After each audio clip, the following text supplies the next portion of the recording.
에스라 10장입니다. 에스라가 하나님의 성전 앞에 엎드려 울며 기도하여 죄를 자복할 때 많은 백성이 크게 통곡하며 이스라엘 중에서 백성의 남녀 어린아이의 큰 무리가 그 앞에 모인지라. 엘람 자손 중 여이엘의 아들 스가냐가 에스라에게 이르되 우리가 우리 하나님께 범죄하여 이 땅 이방 여자를 맞이하여 아내로 삼았으나 이스라엘에게 아직도 소망이 있나니 곧 내 주의 교훈을 따르며 우리 하나님의 명령을 떨며 준행하는 자의 가르침을 따라 이 모든 아내와 그들의 소생을 다 내보내기로 우리 하나님과 언약을 세우고 율법대로 행할 것이라.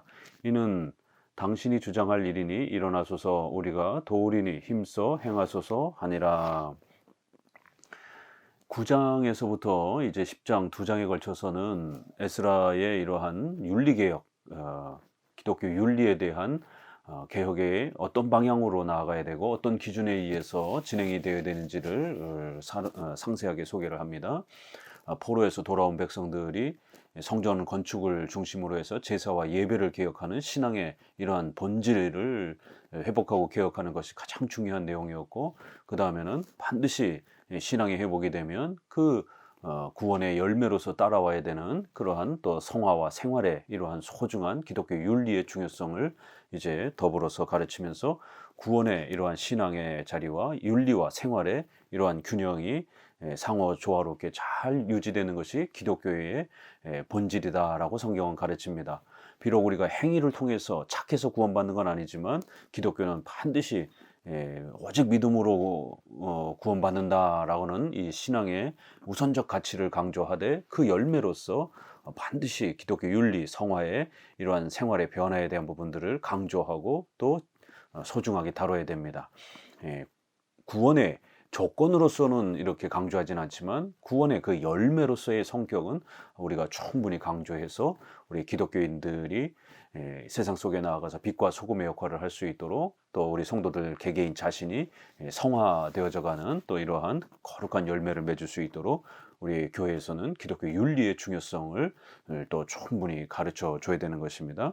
그 중에 가장 대표적인 것이 바로 생활의 개혁에 있어서 결혼 생활이 가장 큰 위치에 차지하고 있었기 때문에 에스라서는 그 무엇보다도 이러한 통혼, 자폰에 대한 불신자와의 결혼에 대한 문제를 가장 심각한 내용으로서 취급하고 있는 것입니다.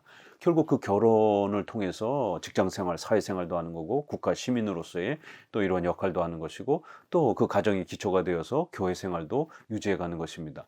그렇기 때문에 우리의 삶의 모든 토대와 기초는 이렇게 가정의 토대로부터 출발이 되어지기 때문에 그 부부가 신자로서의 결혼이냐 아니면 불신자와의 결혼이냐는 어마어마한 이렇게 모든 교회와 국가 사회에 영향을 끼칠 수 있는 아주 중요한 또 이러한 기초가 되는 것입니다. 결국 백성들이 이제 모두 나와서 회개하고 자복하는 이제 이러한 시간을 갖습니다. 에스라도 탄식하면서 이 죄가 얼마나 무서운 죄인지 9장에서 이스라엘 백성들이 멸망하는 바로 그 원인이 되었던 바로 토대였다라고까지 백성들을 책망하고 훈계하면서 백성들은 회개해야 된다라고 아주 강력히 촉구했습니다. 그러자 남녀와 어린아이의 큰 무리가 그의 앞에 모였다.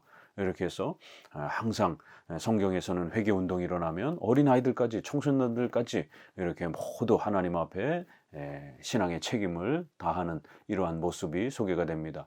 우리 개혁파 장로교회는 오전 예배를 어린아이들까지 다 함께 나와서 이렇게 모든 세대가 함께 예배드리는 것이 특징입니다. 감리교에 의해서 결국 이 경건주의에 의해서 각 부서를 지나치게 이렇게 쪼개고 나누는 이러한 일들이 벌어졌고, 그래서 오전 예배는 어른들만 드리고 주일학교라든가 학생 예배를 통해서 결국 우리의 자녀들 세대들을 이 공예배로부터 분리시키는 이러한 심각한 일이 벌어진 것입니다. 그러나 우리 장로교는 어른과 함께 예배드리면서 어른과 함께 성경을 배우고 강해 설교를 어린이 나이로부터 배울 수 있도록 또 그 예배의 분위기를 익힐 수 있도록 이렇게 훈련을 시킨 것입니다. 주일학교 아이들이 아이들끼리만 모여서 율동하고 무슨 유치원에 와 있는 것처럼 이런 식으로 예배드려서는 예배의 본을 이렇게 보여줄 만한 대상이 없기 때문에 아주 시끄럽고 난잡한 그러한 예배가 주일학교 예배가 될 수밖에 없는 겁니다. 어른들하고 장엄하게 펼쳐지는 그 예배 속에 아이들이 어려서부터 습관적으로 이렇게 몸에 배우는 것입니다. 그래서 하나님 앞에 어떻게 엄숙하게 예배드려야 되는지, 또 시편 찬송이 다소 어렵지만 어려서부터 그 음과 멜로디를 잘 익히고, 또 1시간씩이나 되는 이런 강해 설교, 교리 설교는 매우 어려운 것입니다. 그럼에도 어려서부터 그런 중요한 교리적 단어들을 부지런히 습득하게 되면 아이들이 컸을 때에 1시간씩 되는 강해 설교를 충분히 소화해낼 수 있는 것입니다.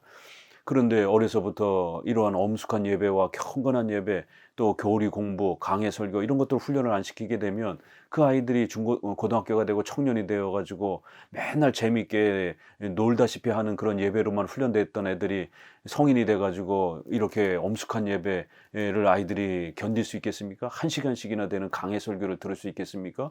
어려운 그런 교리를 가르치는 그런 교리적 성경 공부들을 아이들이 소화할 수 있겠습니까? 왜 우리 어린아이들이 어른이 되면 교회를 떠나는지 바로 이런 데 이유가 있는 것입니다. 아이 세대들을 이렇게 분리시키면 안 되고 반드시 함께 예배드리고, 오후에는 이렇게 성인은 성인대로, 자녀들은 자녀대로, 청년들은 청년대로 이렇게 나눠서 교리 공부를 하면 되는 것입니다. 성경은 항상 중요한 이러한 신앙적 회개와 또 예배의 이러한 모습이 있으면 함께 예배드리는 거, 함께 회개하는 것이 특징인 것입니다. 그 중에 스가냐라고 하는 이러한 평신도가 지도자 중에 한 사람이 나와서 에스라를 이렇게 협력하는 것을 보게 됩니다. 에스라도 이게 얼마나 당황스럽고, 앞부분에서도 우리가 본 것처럼 기가 막혀 앉아 있었더니 기가 막혀서 어디서부터 손을 대야 될지 아주 낙심해가지고 큰 어려움 속에 이렇게 있었던 걸 보게 됩니다. 그럴 때 이렇게 또 스가냐라고 하는 이 분이 어떤 분인지 성경은 자세히 소개하지 않지만 바로 이 부분에서 에스라를 함께 돕는, 바로 에스라는 제사장이었기 때문에 종교 지도자를 곁에서 도와주는 이러한 훌륭한 평신도가 결국 함께 하면서 우리에게 아직도 소망이 있습니다. 얼마나 멋있는 말입니까?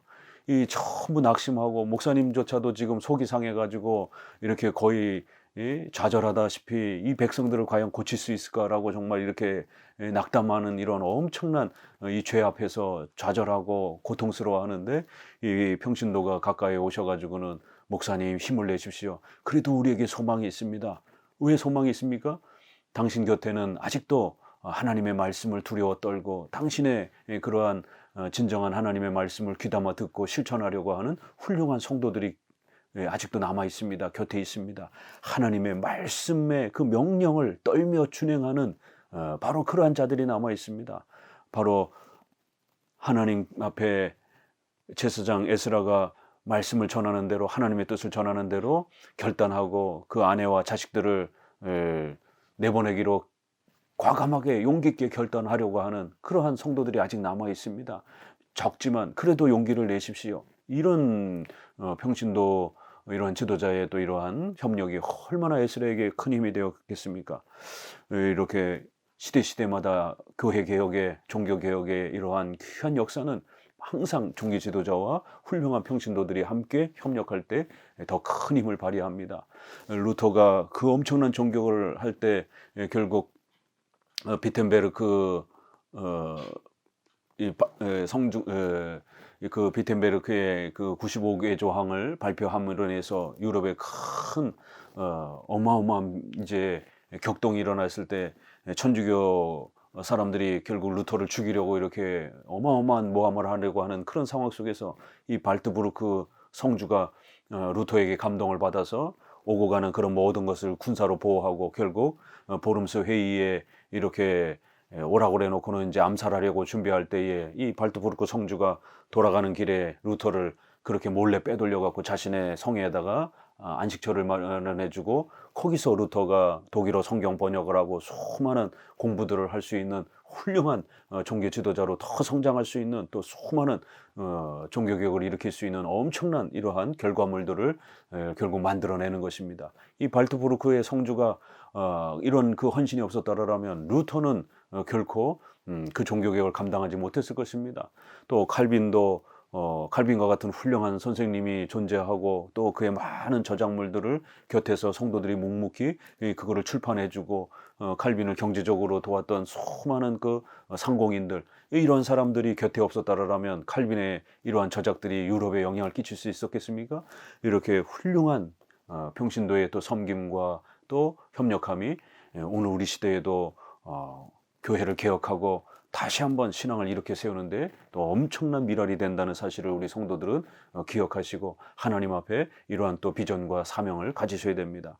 우리가 우리 하나님께 범죄하여 이 땅에 이방 여자를 맞이하여 아내로 삼았습니다. 이 죄가 이제 당신이 에스라가 지적하시는 바대로 우리가 하나님의 명령을 어기고 얼마나 무섭게 범죄한 것인지를 깨달았습니다. 어떤 사람들은 그 부분에 대해서 이제 뒤에 보게 되면 반대하는 자가 있습니다. 15절에 보게 되면 에스라의 이러한 정책과 결정에 대해서 반대하는 무리들이 있었습니다. 그렇지만 여전히 우리 하나님의 명령을 떨며 준행하는 자의 가르침을 이렇게 따라서 이렇게 결단하려고 하는 사람들이 있습니다. 에스라의 이 말씀을 하나님의 말씀으로 받아들이고 함께 결단하고 하나님의 말씀에 순종하려고 하는 성도들이 우리 곁에 있습니다. 그러니 아직 이스라엘에게 소망이 있습니다. 에스라 제사장 힘을 내십시오. 이러면서 함께 이제 이 생활의 개혁을 이룹니다. 왜 이게 어려운 일이냐면 아내와 그 자식들을 내보내라는 조건이잖아요. 그렇기 때문에 엄청나게 어려운 이 조건을 제시한 겁니다. 물론 이제 오늘 우리 시대에는 고린도전서 7장에 보게 되면 이미 벌써 예수님을 믿은 상태에서 누가 한 사람이 전도를 받게 되면 한 사람은 신자요, 한 사람은 불신자가 됩니다. 그 앞부분에 이제 고린도전서에서는 결혼의 조건으로 주 안에서 결혼하라라고 이렇게 명령합니다. 그러나 이미 결혼한 상태에서 전도를 받아가지고 한쪽만 배우자가 되면 어떻게 되는가? 그럴 때는 불신자 배우자를 버리지 말고 함께 가정을 꾸려가면서 전도를 하라는 것이에요. 그러나 혹시라도 오랫동안 전도했는데도 이 불신자 배우자가 신자의 이러한 삶을 싫어하고 신자의 이러한 신앙에 대해서 공격적이고 이러면 그래서 함께 살기 싫어한다라면 이혼해 주라라고까지 또 이렇게 파격적으로 신앙 우선에 대한 부분들을 성경은 강조합니다. 그렇기 때문에 신약 이후로는 불신자의 배우자하고 이렇게 또 어떤 피치 못할 상황 속에서 이렇게 한 가정이 꾸려지게 되면 당장 이 에스라 말씀을 읽고 그걸 문자 그대로 적용해서 신자인 사람이 불신자의 배우자와 자녀들을 이혼을 하고 내쫓고 이렇게 적용하면 안 되는 겁니다. 고린도전서에서는 분명히 상대방 불신자 배우자가 함께 살기를 원한다라면 그 삶을 꾸려가라라고 이렇게 권면하는 결혼 생활의 원칙이 있습니다. 다만 이제 구약에서는 아직 예수님이 오시기 전이었기 때문에 12지파의 혈통이 보존이 돼야 됩니다. 반드시 그 12지파를 통해서 예수님이 오신다고 했기 때문에 이스라엘 백성들은 이스라엘 백성들끼리 그 혈통을 보존하면서 그 자손을 보존하고 거기에서 바로 아브라함의 자손, 다윗의 자손, 유다의 자손인 바로 중보자 메시아가 오셔야 되는 이런 혈통의 보존의 원리가 아주 강하게 더 세게 이렇게 명령되어졌던 시절이기 때문에 혈통이 섞이면 안 되는 것입니다. 그래서 가나안이라든가 이방 사람들하고 혈통이 섞이지 않도록 에스라에서도 족보를 12지파를 중심으로 해서 순수한 이스라엘 백성들만을 그렇게 족보에 기록했고 그 사람들만이 성전을 건축하면서 이런 혼혈적인 그러한 사람들은 전부 다 성전 건축에서 배제하는 핍박을 각오하고라도 그들과 함께 성전 건축을 하지 않는 이러한 결단들을 보였던 겁니다. 바로 이러한 구약의 예수님이 오셔야 되는 그런 혈통을 보존해야 되는 특수성이 있었기 때문에 에스라 시대에는 불신자의 배우자들을 이혼을 통해서 그 자녀들까지 전부 다 자신들의 고향으로 돌려보내라라고 하는 이러한 특단의 대책을 더욱 강하게 요구한 것입니다. 이것은 결혼의 기본 원리는 동일하지만 이미 벌어진 일들을 해결하는 방식에 있어서 강제로 이혼을 해서 부인과 아내를 쫓아내라라고 하는 이 결론적인 이 해결책은 오늘 신약 이후로 바로 다이렉트로 적용되어지는 건 아닙니다. 반드시 불신자 배우자가 같이 살기 싫어할 때에만 신앙이라는 이유 때문에 신자의 신앙을 강하게 공격하면서 같이 살기 싫어한다라면 그때는 이혼해 줄 수 있는 조건이 됩니다. 그 전까지는 함께 얼마든지 이미 결혼을 한 상태에서 반만 이렇게 신자요 반은 불신자인 그런 가정으로 형성된다라면 결혼 생활을 유지해도 괜찮다라고 이렇게 고린도전서는 또 결혼의 이러한 그 반쪽만 신자에 있을 때 어떻게 이거를 해결해 가야 되는지를 답을 주고 있습니다. 구약에서는 혈통을 보존해야 되기 때문에 아주 강하게 다 내보내기로 이렇게 명령을 했고, 또 거기에 대해서 순종하려고 하는 성도들이 이제 곁에 에스라를 돕는 장면이 나옵니다. 5절, 이에 에스라가 일어나 제사장들과 레위 사람들과 온 이스라엘에게 이 말대로 행하기를 맹세하게 하매 무리가 맹세하는지라. 이에 에스라가 하나님의 성전 앞에서 일어나 엘리야십의 아들 여호하난의 방으로 들어가니라. 그가 들어가서 사로잡혔던 자들의 죄를 근심하여 음식도 먹지 아니하며 물도 마시지 아니하더니 유다와 예루살렘에 사로잡혔던 자들의 자손들에게 공포하기를, 너희는 예루살렘으로 모이라. 누구든지 방백들과 장로들의 훈시를 따라 3일 내에 오지 아니하면 그의 재산을 정몰하고 사로잡혔던 자의 모임에서 쫓아내리라 하며, 유다와 베냐민 모든 사람들이 3일 내에 예루살렘에 모이니 때는 9달 20일이라. 무리가 하나님의 성전 앞에 광장에 앉아서 이 일과 큰 비 때문에 떨고 있더니 제사장 에스라가 일어나 그들에게 이르되, 너희가 범죄하여 이방 여자를 아내로 삼아 이스라엘의 죄를 더하게 하였으니 이제 너희 조상들의 하나님 앞에서 죄를 자복하고 그의 뜻대로 행하여 그 지방 사람들과 이방 여인을 끊어버리라 하니, 모든 회중이 큰 소리로 대답하여 이르되, 당신의 말씀대로 우리가 마땅히 행할 것이니이다. 그러나 백성이 많고 또 큰 비가 내리는 때니 능히 밖에 서지 못할 것이요, 우리가 이 일로 크게 범죄하였은즉 하루 이틀에 할 일이 아니니 이제 온 회중을 위하여 우리의 방백들을 세우고 우리 모든 성읍의 이방 여자에게 장가든 자는 다 기한에 각 고을에 장로들과 재판장과 함께 오게 하여 이 일로 인한 우리 하나님의 진노가 우리에게 떠나게 하소서 하나, 오직 아사헬의 아들 요나단과 뒷과의 아들 야하스가 일어나 그 일을 반대하고 무슬람과 레이 사람 삽보대가 그들을 돕더라. 사로잡혔던 자들의 자손이 그대로 한지라. 제사장 에스라가 그 종족을 따라 각각 지명된 족장들 몇 사람을 선임하고 10째 달 초하루에 앉아 그 일을 조사하여 첫째 달 초하루에 이르러 이방 여인을 아내로 맞이한 자의 일 조사하기를 마치니라. 계속해서 이방 여자들을 아내로 삼았던 자들, 그들을 내쫓아라. 이 단어가 계속 반복이 됩니다. 7, 8번씩 이렇게 10절에 지속적으로 반복이 되면서 이 결혼은 불법적인 것이고 이건 하나님 앞에 아주 가증한 것이고 하나님 앞에 범죄한 것이다라고 거듭 책망하면서 이 죄에 대해서 하나님 앞에 철저하게 회개하고 자복해야 한다라고 먼저 회개를 촉구하고, 그 다음엔 그 행동의 결실로 아내와 자녀를 본국으로 쫓아보내라라고 강력하게 이렇게 조치를 요구합니다. 결국 이제 이 일을 9달 20일에 9월 20일 시작했으니까 이제 한 457년 정도에 이렇게 시작을 한 겁니다. 그러면서 열째 달 초하루에 10월 1일에 이제 본격적으로 조사를 합니다. 너무 많았기 때문에. 그래서 그리고 첫째 달 초하루 그 다음 해에 그래서 한 3개월 정도 전수조사를 해가지고 이렇게 이방 여인을 아내로 택한 가정들을 전부 다 전수조사를 한 것입니다.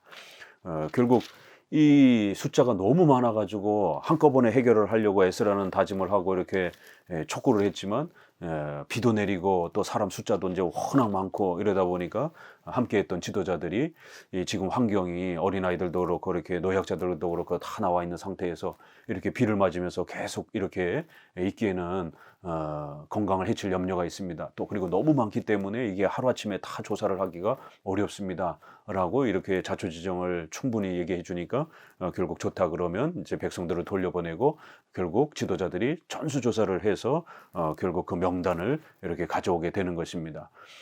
그래서 이렇게 기독교는 항상 이렇게 상식적이고 합리적인 것입니다. 물론 우리가 성경의 이러한 십계명을 따라 하나님의 말씀에 순종하고 나아갈 때는 분명히 또 믿음으로 이렇게 행하는 또 이러한 분명히 말씀에 순종하는 또 그러한 방향이 있습니다. 이렇게 멀쩡히 살던 아내를 이혼을 해야 되고 자식까지 본국으로 보내야 되는 것, 이거는 어떻게 보면 세상 사람들의 상식에는 안 맞을 수 있습니다. 그러나 성경의 명령이기 때문에 또 이렇게 순종해야 되는 것입니다. 약간 비상식적인 것처럼 보여지고 또 이렇게 비도덕적인 것처럼 보여질지라도 구약에는 그러한 비도덕적인 비상식적인 선을 넘어서서 특단의 이러한 신앙을 보존하기 위한 그런 법칙들이 꽤 있습니다. 형이 죽으면 그 형수를 취하여 아내로 삼아서 그렇게 자손을 보존해 줘야 되는 이러한 계대결혼, 예수님의 혈통을 보존해 줘야 되는 이러한 아주 특수한 중혼을 허락하는 이러한 또 형편이 있습니다.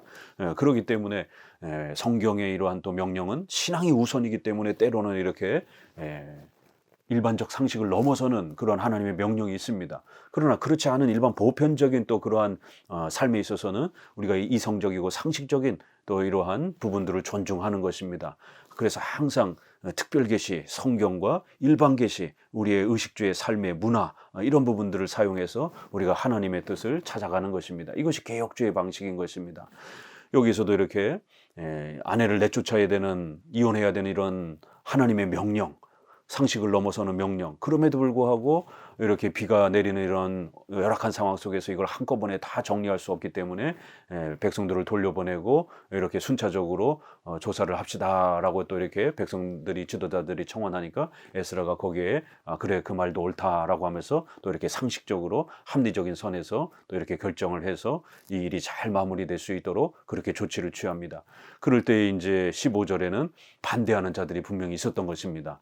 왜냐하면 아내를 내어보내야 되고 자식들을 내어보내야 되다 보니까 이거를 수용할 수 없는, 하나님의 말씀을 수용할 수 없는 이러한 이제 가정이 붕괴가 될 수도 있는 이러한 상황이 벌어지다 보니까 하나님의 말씀에 순종하는 것보다는 가정을 지키려고 하는 또 이런 반대자들이 분명히 존재했던 것입니다. 어느 시대나 교회 개혁이 일어나려고 하게 되면 반드시 교인들 안에 이러한 반대자들이 분명히 있습니다. 그럴 때에 목회자와 또 그 목회자의 말씀에 순종하는 성도들이 일치단결을 해서 또 하나님의 뜻을 잘 또 이렇게 전진시켜 가야 되는 것입니다. 특별히 이 부분에서 비가 오는 이러한 그 상황을 이렇게 걱정을 하고 백성들을 돌려보내고 천천히 전수조사를 해서 진행하자라고 했더니만 당장 시작해야 된다라고 이렇게 해서 돌려보내는 거를, 전수조사하는 거를 반대한 것인가, 아니면 이방 여자들을 아예 이혼을 통해서 돌려보내라는 거를 반대하는 것인가, 여기에 대한 해석의 분분함이 차이가 좀 있는데 전체적 분위기를 보게 되면 조금 지연되는 거를 반대하는 것보다는 이 일 자체를 결국 반대하는 자로 해석하는 것이 조금 더 나은 것으로 보이게 됩니다. 결국 이렇게 이방 여인을 아내로 맞이한 자의 일에 모든 조사를 마쳤다. 그 이제 조사를 해보고 나니까 깜짝 놀랄 일이 벌어진 겁니다. 18절에 제사장의 무리 중에 이방 여인을 아내로 맞이한 자는 예수와 자손 중 요사닥의 아들과 그의 형제 마하세와 엘리에셀과 야립과 그달랴라. 그들이 다 손을 잡아 맹세하여 그들의 아내를 내보내기로 하고 또 그 죄로 말미암아 순양 한 마리를 속건제로 드렸으며 또 임멜의 자손 중에는 하나니아와 스바다요. 이러면서 23절에도 레이 사람 중에서는 요사박과 시므이와 글라야라 하는 글리다와 부다히야와 유다와 엘리에셀이었더라. 24절에 노래하는 자 중에는 엘리야십이요 문지기 중에는 살룸과 델렘과 우리였더라. 그러니까 이 사람들이 어떤 사람들인지 우린 자세히 알 수는 없습니다. 성경은 거기에 대해서는 침묵하고 있기 때문에 우리도 알 수는 없습니다. 다만 레위 지파 사람들이 이렇게 많이 참여했다라는 겁니다. 더더구나 제사장의 그룹에서도 레위 사람들, 노래하는 사람들, 문지기 사람들, 이게 다 레위 지파 사람들이잖아요. 결국 종교 지도자들인 것입니다. 오늘날로 말하자면 목사와 장로와 같은 이러한 교회의 리더들이 세상에 이러한 자본의 통원에 더 앞장서서 이렇게 악을 행했던 이런 비참한 모습들을 보게 되는 것입니다.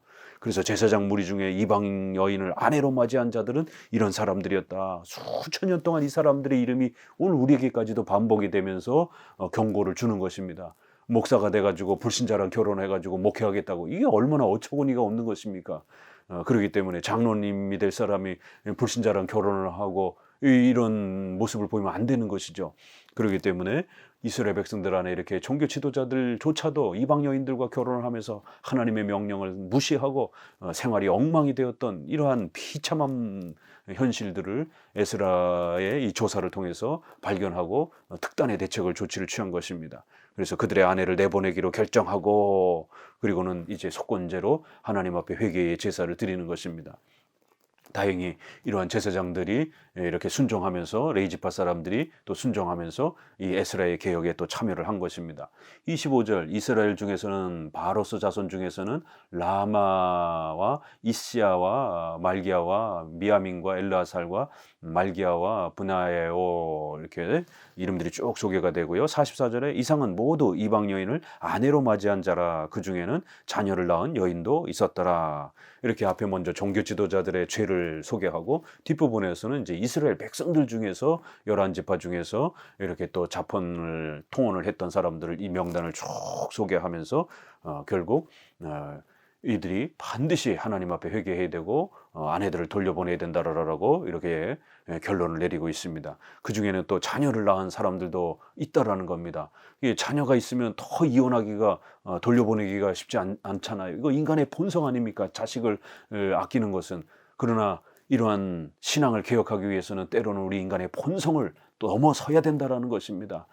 신약에서도 예수님이 그런 말씀을 합니다. 자식이나 배우자를 나보다 더 사랑하는 자는 그리스도의 제자가 될 수 없다라고 하는 이런 파격적인 말씀을 하는 것입니다. 신앙이 들어오게 되면 그렇게 부모와 자식이 싸우게 되고 갈등을 일으키게 되고 집안 식구가 원수니라라는 이러한 갈등이 일어날 수 있다라고 이렇게 신앙의 본질을 이야기하는 겁니다.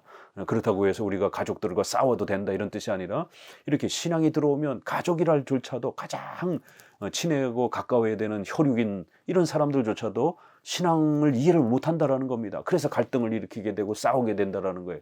그럴 때 신앙의 본질에 어떤 도전이 들어오고 공격이 들어오게 되면 가족의 애정을 선택해야 될 것인가 신앙을 선택해야 될 것인가 그럴 때는 신앙 우선주의로 나아가야 된다라고 신약도 이렇게 가르치는 것입니다. 그래서 자식이나 배우자를 나보다 더 사랑하는 자는 합당치 않다라고까지 이렇게 엄중히 책망하면서 배우자가 또 부모가 교회를 못 나가게 하게 되면 그거를 받아들이고 교회 오지 말아야 됩니까? 그렇게 하면 안 되는 것이죠.